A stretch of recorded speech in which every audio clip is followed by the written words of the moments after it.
way too happy for 8:30 on a Saturday morning, right?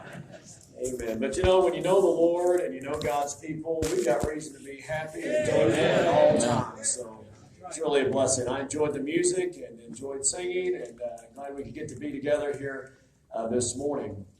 So let's go back to Judges, if you would, please. Just praying about it, just felt like maybe we ought to continue with the life of Samson. Still some things there that no doubt we can glean and can be helped by. And so I'm going to direct your attention, don't stand just yet, but in Judges chapter number 14, we'll get started back there once again. Judges chapter number 14. So this morning as I was looking back over some of this chapter, and we'll get to our text here in just a minute. But sometimes if you just follow the verbs, remember what a verb is? It's way too early for English, that's for sure, right? But if you, especially in like a narrative passage like this, if you just follow the verbs, it tells the story. Because verbs are like spark plugs. They make things run. So let me point that out as we get ready for our text. Our text is going to begin in verse number 10, verse 11, right in that area. But let me just hit some of the verbs. I circled them in my Bible, so it's going to be easy to point them out. But we saw last night, Samson went down. He saw, verse 1 as well. He told his father and mother, verse 2. And then a little bit later on, verse 5, he came to a vineyard. What in the world's a man with a Nazarite vow doing in a vineyard? Right? What in the world's a man trying to lose weight doing in a donut shop? Right? That'll help your life right there. He told not, verse 6, his father and his mother. Notice verse 7 again, it says that he went down and talked. Verse 8, he returned. Verse 8, he turned aside to see the carcass of the lion. So all this is telling us. In fact, another point here that was interesting is that it seemed like everything was going okay. He went down, he went back, he went down, he went back. It's like he's coming and going as much as he's pleased. By the time you get to the end of Samson's life, a little Philistine boy is leading him around. A place he never thought he'd end up being. And he's restricted. He's not coming and going like he thought he could, like he used to. Okay? And, you're free to make whatever choices you want to make. But you're not free to choose the consequences. We need to see that. We need to see that. So then it says that, verse 9, he took some with his hands, talking about the honey, out of the carcass. And we saw last night just how nasty a carcass is. So next time you get tempted by pornography or to look at someone that you ought not, then just remember the carcass. That might help you right there. Right? Went on eating, told not. There it is again, secrecy. Because when you sin, you either are going to have to confess and get right, or you're going to have to go into hiding. Confession's a lot better. Confession's a lot better.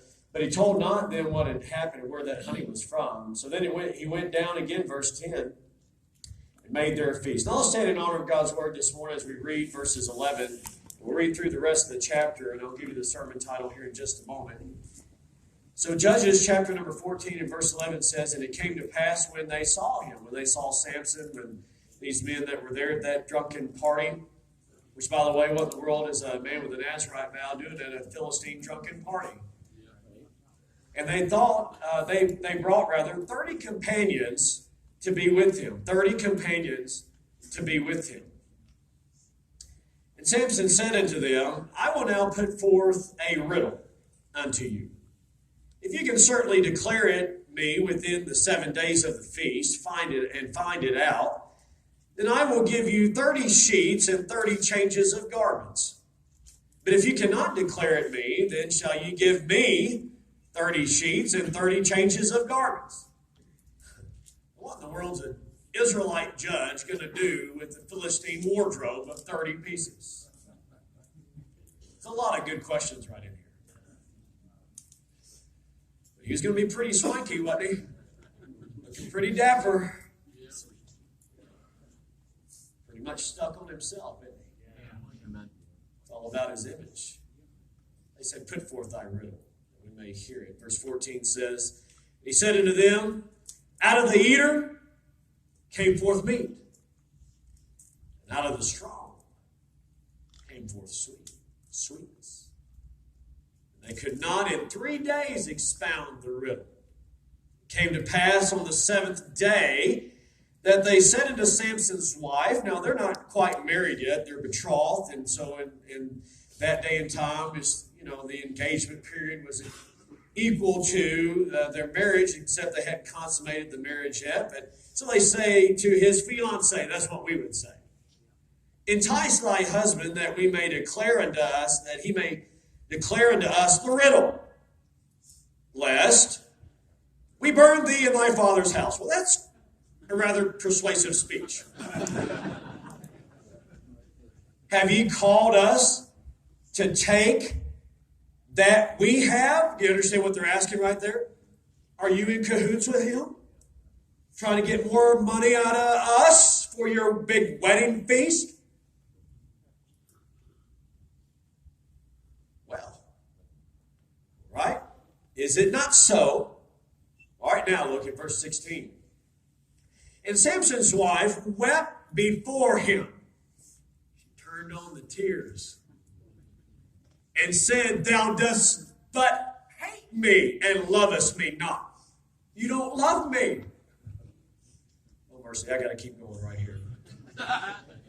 Thou hast put forth a riddle unto the children of my people, and hast not told it me. And he said unto her, behold, I've not told it my father and my mother. Shall I tell it thee? Okay, let me give some guys some premarital counseling right here.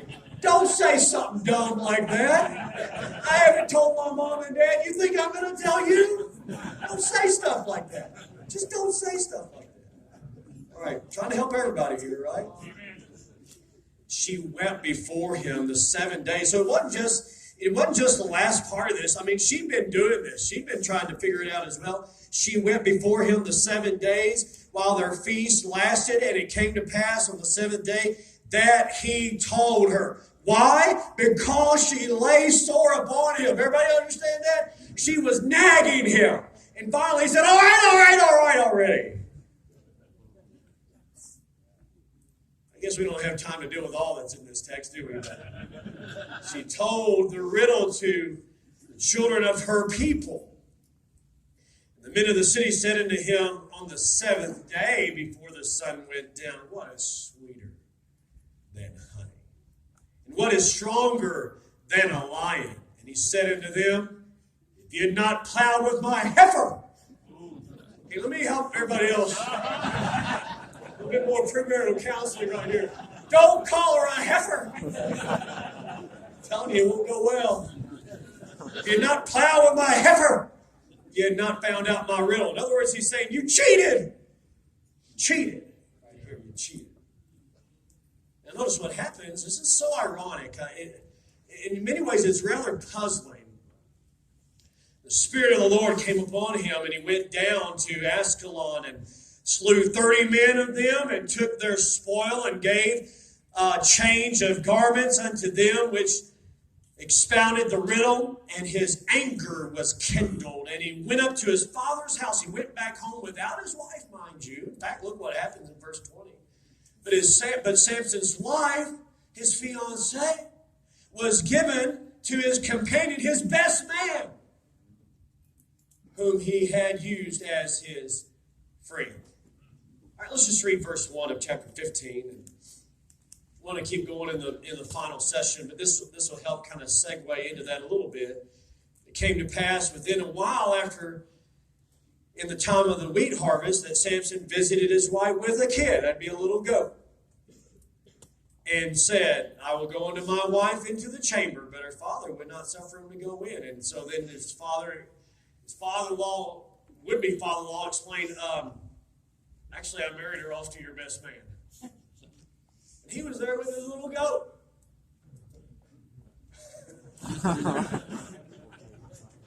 I mean, in that day and time, that would have been like he was standing there with the flowers.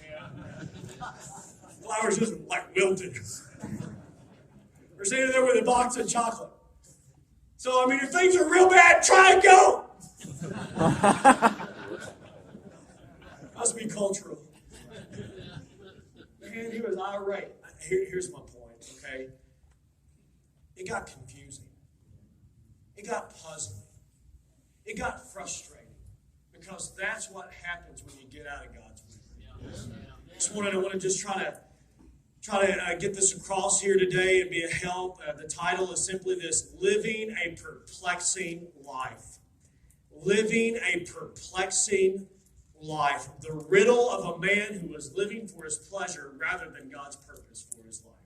The riddle of a man who was living for his pleasure rather than God's purpose for his life. I'm going to trust God to bless the reading of His Word. As you're seated, we're going to get right to it here this morning. Appreciate you standing and honoring God's Word and allowing for a few comments along the way.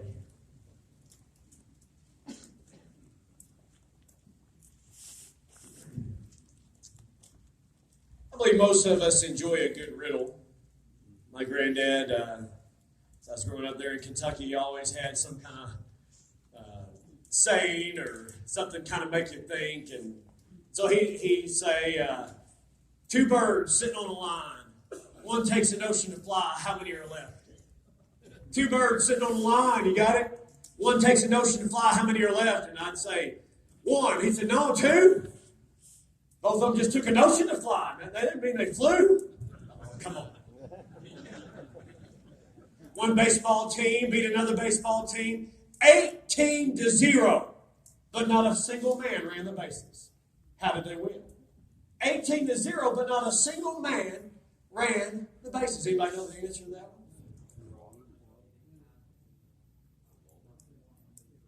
No, that's not it. That's a good try, though. No. You gotta find a heifer to help you with that one. So, no, basically this. They were all married. Not a single man ran the bases. You like that? Not a single man.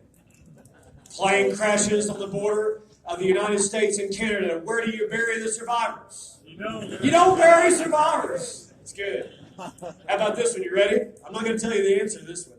What has 4 letters, never has 5, and sometimes has 9? What? Some of you have got it. The rest of you, you've got 7 days. What has 4 letters, never has 5, and sometimes has 9? Samson posed a riddle. Some of you are saying, are you for real? You're not going to tell us? No, I'm not going to tell you. Samson posed a real riddle to these men. He said, out of the eater came forth meat, and out of the strong came forth sweetness. But I'm saying to you today, more perplexing than his riddle was his life. Yeah. Amen. There's a lot of good questions here that we can ask in this passage and consider together. These things are in many ways perplexing.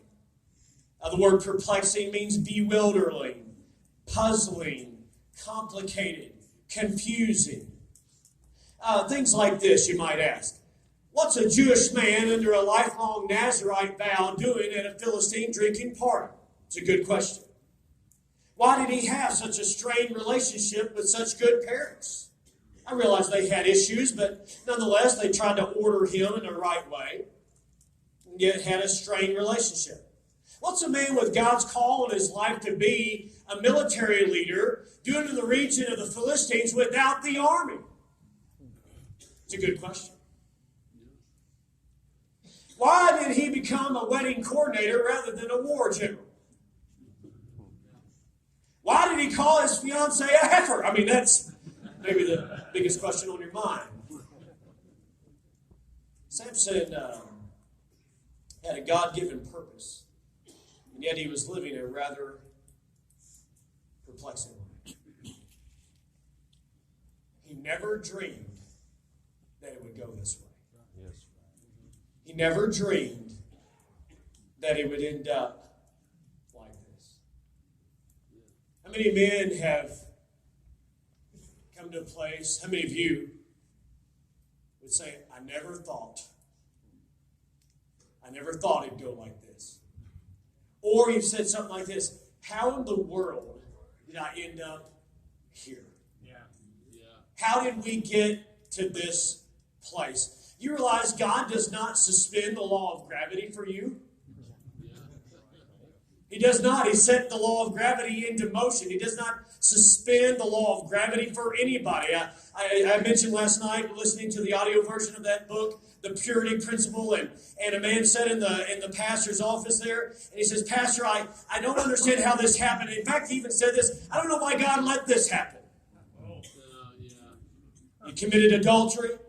He said, I don't know why God has let this happen. And he said, I even prayed that God would help me to not do that. I can't understand that. And then the man began to push actually his book, as a book, and I'm pushing the water bottle here. And he said he began to pray, oh God, please don't let this water bottle fall. Please don't.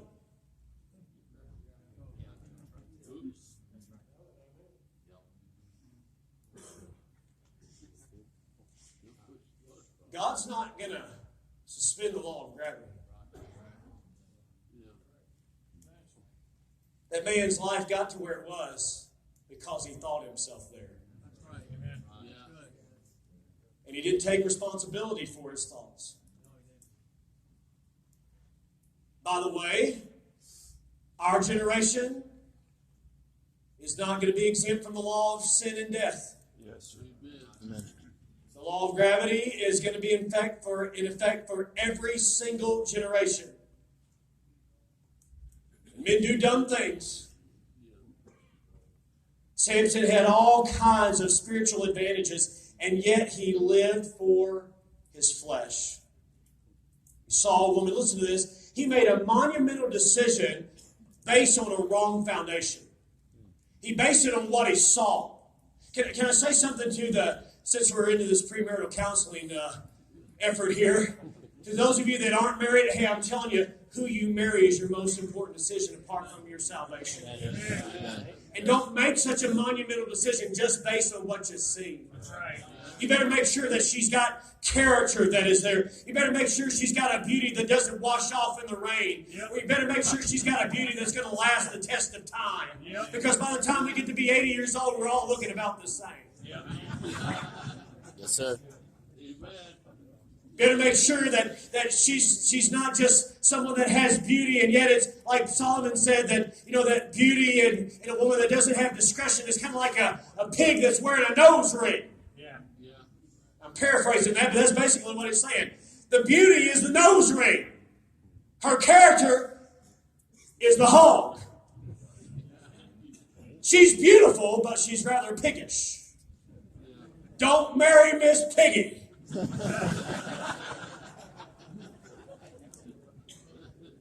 Saul, this girl, refused to listen to the counsel of his parents. He disregarded the hard work that they had put forth to help him live in the right direction. Hey, listen, let me encourage you. Let those who love you lead you. Let those who love you lead you. Let a loving pastor help guide you. Let a loving and godly friend help guide you on the way. Let a loving spouse help guide you and love you. And let those who love you lead you. Have good and godly friends. Yeah. Did you realize and notice that in this text here that as he went the wrong direction, he didn't realize just how much he was endangering his life. But listen, not just his life, he was endangering the life of this young lady.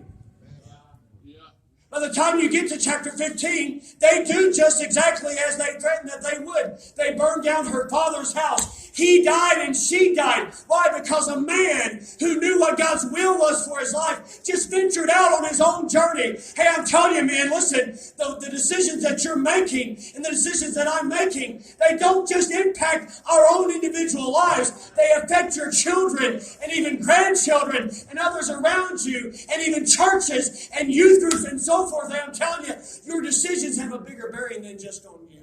Yes.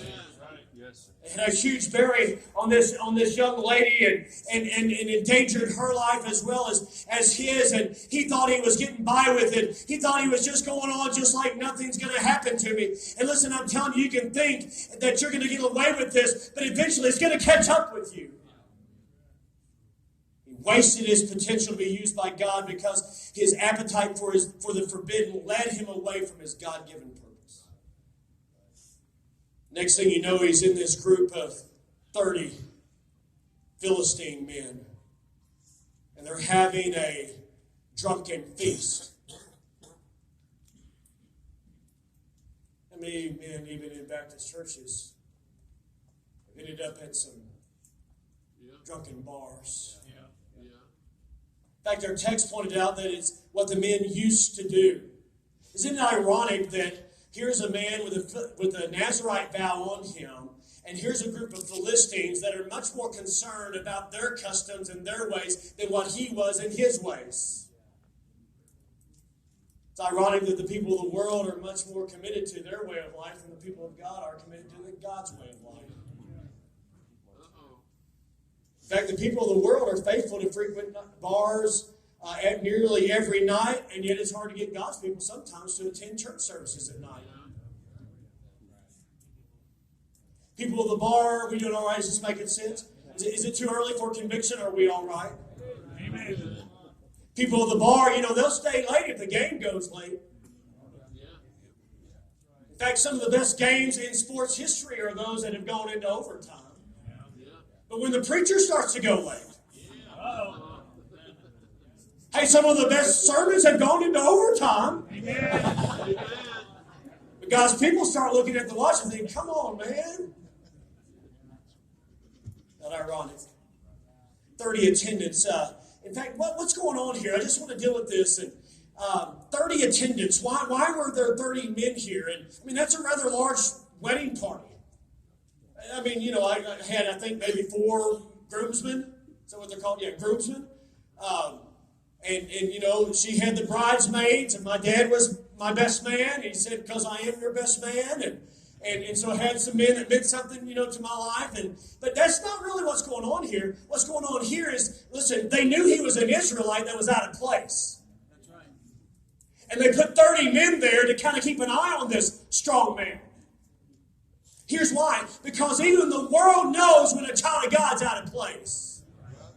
Amen. And it's confusing to the world. And listen, here's another thought that came to me as I looked at this passage. One bad friend. He made a friend in this young lady of Timnath. One bad friend led to 30 others. Listen, this morning, you are either like your friends or you soon will become like your friends. Man, listen, I'm telling you, your friendships, thank God. Even just right here, what a blessing, what a privilege we have. The friendships that are in this very room. Thank God for good, positive, wholesome, godly friendships. But don't think just because you got out of junior high that friendships won't have an impact on your life. No, they'll have an impact on your life when you're in your 40s and even when you're in your 50s. And listen, don't think that somehow that, your friends won't have an impact on you. No, listen, friend, you need to choose your friends extremely carefully. Samson does not appear worried. It's mainly because he doesn't really see what's coming in his life. I think maybe Samson thought, I need to loosen things up here a little bit. Hey, let me give y'all a riddle. He put forth this riddle to them and they were going to gamble on it. By the way, gambling. I know where I am. I know where I live. Oklahoma, Kansas, Texas, all these areas, just inundated with gambling. And it's doing our culture and our society no favor. Still wrong. And if there's men here and you name the name of Christ, you've got no business in a casino. No business. Here they are gambling, and Samson is pretty much just stuck on himself. And he says, you figure this riddle out. I'll give you 30 sheets. Sheets there would be like rectangular pieces of fine linen, like a cloak, maybe a robe, or probably maybe more like a cape. Let's go with cape. I'll give you 30 capes. I'll give you 30 garments and outfits, full set of clothing.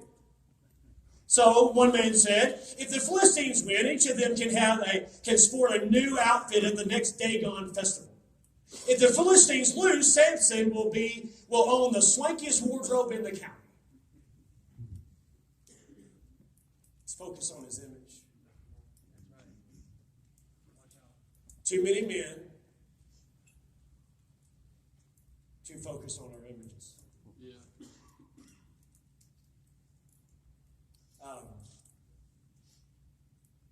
I'm not against looking sharp. I think you ought to.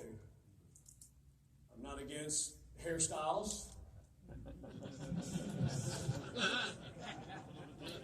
I think if you got some, you ought to do something with it.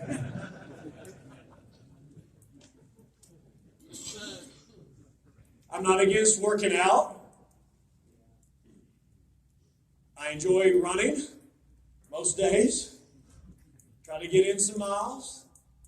But man, listen, we better be careful because we can get pretty narcissistic. Yeah. Really focused on our image. So here he is trying to look awesome with a beautiful woman. I think she probably was beautiful. Now later on, her daddy's going to say, I know I gave her away, but I got another one that's even prettier than she is. You know why he said that? Because he knew what Samson was really interested in. Wow. Yeah. He knew he was a man. I don't know what all he knew about him, but we know he's a man that's got God's call in his life, and the Spirit of God is working in his life. But this man, her father, knew that he was much more given to the appetites of his flesh than he was anything about like Jehovah God. That's right. But he was interested, listen to me, he was interested in being with her, no doubt, because not only was she beautiful, but she made him look good. So I want to say to you, just by way of a little bit of application here, listen, again, look at your wife, or look at, if you're not married, look to marry someone that has godly character. Don't look at somebody and say, well, that'll be my trophy and she'll make me look good. And then maybe I'll go too far right here, but I don't think so. I think you ought to be involved in how your wife is dressing so that she doesn't come across looking sexy out there for other people to look at, because God gave her just to you and only for you. And she's not like your trophy, like you're the man because you're seen with this hot woman. Am I going too far? Are we doing all right? Listen, because you can be so consumed with yourself, so consumed with your own image, that it's really still all about you. That's Samson's basic problem, is his whole life was all centered on himself. And then if we don't get past the fact of us, you won't fulfill God's purpose for you. What a perplexing situation. Out of the eater came forth meat, out of the strong came forth sweetness. Listen to what Warren Wiersbe said. He said, sad to say, Samson constructed the riddle out of the experience of his sin. You hear that? Samson constructed the riddle out of the experience of his sin, his waywardness. Listen to this. He didn't take seriously the fact that he had violated his Nazirite vows. It's bad enough to disobey God. Listen to this real quick. It's bad enough to disobey God, but when you make a joke out of it, you've sunk to new depths of spiritual insensitivity. Yes. Hey, listen, friend, don't make a joke about sin. The Bible talks about foolish jesting. Hey, and I know we're among men, but listen, even when you're among men, among others, whether in the church or at work, you ought not be joking around about sexual things. Yes. Joking around about sensual things. Listen, those are sins for which Jesus died. Amen. Took it flippantly. And went to his fiancée and said, you've got to help us here because we can't figure out this riddle. Really, it was rather unfair to them. Because, that was like an isolated, specific incident that who in the world could have figured that one out? Right? The advantages were totally in Samson's favor. He had stacked the cards totally for himself. So they go to her and say, look, you got to help us here. She's crying. She's saying, you don't love me.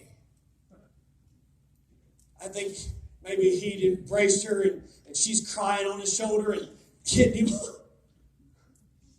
Say, you hate me. You don't love me. If you loved tell me what the riddle is. Am I doing okay? I don't know. I'm kind of on ground that it's not feeling comfortable for me. She's using tears of manipulation. Yeah. Words of manipulation. Wait a minute, hang on. This is supposed to be a joyous occasion. This is a wedding. This is supposed to be a joyous occasion. And yet now drama has come out at the wedding. You know why? Because drama follows sin. Amen. Yes, sir. Your life is supposed to be a joyous occasion. Going to church is supposed to be a joyous occasion. A wedding day is supposed to be a joyous occasion. Hey, listen, if you follow God's plan for your life, it will be a joyous occasion. Yeah. And he says to her, listen, I haven't even told my mom and dad. You think I'm going to tell you? Well, he's got some issues right there. Because he's supposed to leave father and mother and be joined into his spouse. And there's not supposed to be any secrets between a husband and a wife. Amen. David saw Angie, her dad walking her down the aisle, our wedding day. Mercy, I was overwhelmed. And I thought this, I can't believe what God has brought together here. I mean, I was so nervous. Remember that day, man? Knees were shaking. Seriously. About to pass out. Best day of your life. It's awesome. Dad walked in down the aisle. He gave us a little charge. Said, Angie, when you used to get scared as a little girl, you'd run to me. Now you need to run to Jason. And I thought, oh yeah. And then he said this, and when you needed money, he said, you run to me, now you need to run to Jason. I thought, couldn't you maybe just come to you every now and then? But he was right. Because it's the forsaking of a father and mother and joining yourself unto the wife. And listen, you can be married and happy at the same time. Amen. Amen. Amen. Married and happy at the same time. Yep. And you're supposed to stay together till it kills one of you. Yeah. But here they are, and she's upset with him, and he's upset with her, and she's nagging him and crying and manipulating and just going on about all this. I mean, things are just filled with drama, but I'm telling you, friend, it didn't have to be that way. And your marriage doesn't have to be that way. And you can go through junior high school and college and even Bible college and life not be so drama-filled if your life would be surrendered to God and not be all about yourself. Yes. Amen. Yes. That's good. Love me, saints. This won't be the last time that a woman nags a strong man. Isn't this amazing? You can take a lion and rip him into pieces, but you can't handle a crying woman. That wasn't in my notes. That's true. It's living a secret life.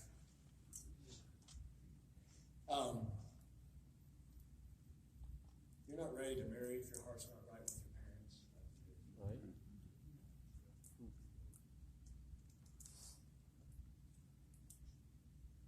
Mature people listen to their authorities, stay under their submission. Immature people hide things from their parents and refuse to listen to counsel.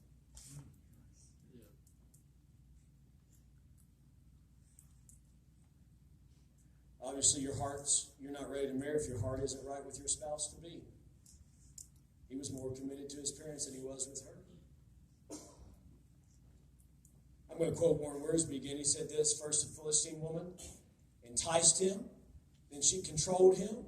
Listen, then she betrayed him, which is the way the world always treats the compromising believer. Yeah. It always falls. Impurity always hurts. Purity always helps. This is really simple. God's will is always a blessing. Are there difficulties and trials in it? Absolutely. But I'm telling you, friend, you get out of God's will and it's going down every time. Every single time.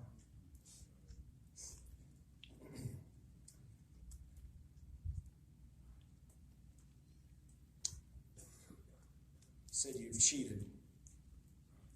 He was angry. He was furious.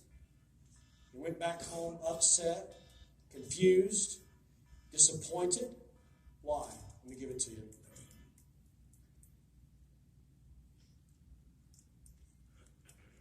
Samson's wedding feast ended in frustration because, listen to this, the callousness of his heart led him further out of God's will. The callousness of his heart led him further out of God's will. He was disrespectful to his parents, callous to his call as a Nazirite, disloyal to his own people, a habitual compromiser, rude to his wife, out of control with his tongue, driven by his lust. And he's supposed to be a picture of God's holiness. But instead of being a picture of God's holiness, he's a lot more a picture of what Israel was at that time. Disrespectful to God, callous to their call as a nation, disloyal to their own people, habitually compromising, rude, out of control with their tongue, driven by lust, and on it goes. But in many ways, friend, this has become a picture of America. Disrespectful to authority, disrespectful to God, callous to God's call and claim on our lives, habitually in compromise, driven by lust. And what makes us think that this is not going to happen to us? Right. Amen. But sadly, that's the case and the picture of a lot of men in churches across America. Disrespectful to authority, callous to God's call on your life, and habitually compromising, rude and out of control with your tongue, and driven by lust. And I'm telling you, it's going to happen to you just like it has every other generation. Yes, sir. There's no peace, saith my God, to the wicked. That's right. Yeah. Things got confusing because of the condition of his heart. Your life will be confusing and disappointing if your heart's not right with God. There's enough that happens in life to make it difficult. Just living in a fallen world. I believe it was theologian John Wayne who said, life is hard, but it's harder when you're stupid. Well, that'll preach right there.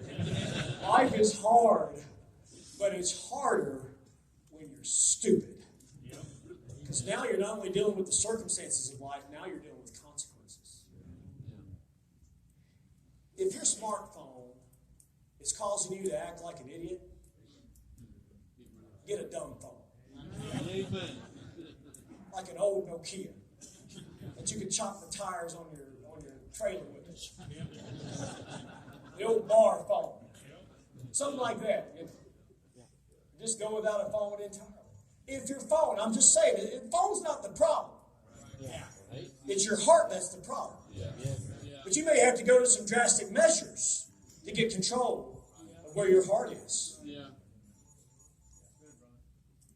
Things are just going to get worse as long as your heart's not right. A few years ago, Ryan Wrench preached. He's an assistant pastor out in California. At the time, he's youth pastor there and working with the youth. And came and preached in the youth conference at Southwest. And I'll never forget this. Some of you, I think, were even there. He had some junior high kids come up, and he had some big high schoolers come up, big seniors, bruisers, football players, just big guys. So he started out with the junior high guys, 7th and 8th graders, arms about that big around, on the steps. And then he put the big bruisers down at the end. And he had this young man said, all right, I want you to start off. And this is the path that God wants you to go in, but this is the way out of God's will. And he had this young man start down this way. And he got among those junior high guys, and Brother Ryan said, okay, guys, let him have it. And those little junior hires, I mean, they were just hitting him as hard as they could. But at that point, it wasn't that big of a deal. But he got further down here to the big ugly bruisers. I mean, listen, it was a great illustration. I'm just glad I wasn't the recipient of it. And they were just, bam, bam, just hitting the guy. We thought, mercy. But it sure made a good point. Yes, sir. When you start out down the wrong path of sin, doesn't seem like it's that big of a deal. Taking a few hits every now and then, getting caught every now and then here for this or that. I mean, really, it's not that big of a deal. But the longer your heart is calloused, and the further you go down that path, the bigger the consequences are. Yes, sir. That's right, brother. Amen. Some say, well, all sin is sin, but actually Paul said, no, wait a minute. He that commits sexual sin commits sin against his own body. Yeah. Right. It's worse. The consequences are worse. I'm just saying to you, there are certain sins that have greater consequences. Yes, sir. Yes, sir. And the further you go down that path away from God, the worse, not the better, it's going to get. Do you wish sometimes you could push rewind in life? Yeah. Oh, yeah. Let me just go back here. And I wouldn't be dumb again. I was born dumb. I don't have to stay dumb. Right? You know what I mean by that? I was born in sin. That's my heart. But I realize now, man, that leads down a wrong road. You know what? It'd be helpful if some older men in the churches here would get along with some of the younger men in the churches here. Because between the age of 12 and I believe it is about 22 or some decade of your life, between maybe it's 15 to 25, somewhere right in there, this critical zone, you're literally, your brain, I mean, Brother Darrell yesterday talked about the brain itself, and literally you're getting all new brain cells. Like you're losing brain cells. That explains a lot right here. Between that age, you're losing your brain cells and you're getting a new one, which what that means is right now you don't have a whole brain. So trust somebody that's got their full brain. That can help you see that if you go down that road, this is what's going to happen. Because I'm telling you, way back here, as he went down to Timnath, he was acting in what he perceived to be his own self-interest. In his own best interest, he thought, this is going to be good for me. Because look at her. And look at me. This is going to be good for me. I'm telling you, he was deceived into thinking it would have been good for him. And that's the way sin always works. But it only gets worse the further you go down the path with a calloused heart. Dear God, I come to you this morning. This man's life is puzzling to us, but there are many men here as well living a puzzling life. And I just pray, God, that you bring men to a place of repentance, because truly that's our only hope. Help us see that the consequences of sin are not going to get lighter, but they're going to get heavier. In Jesus' name.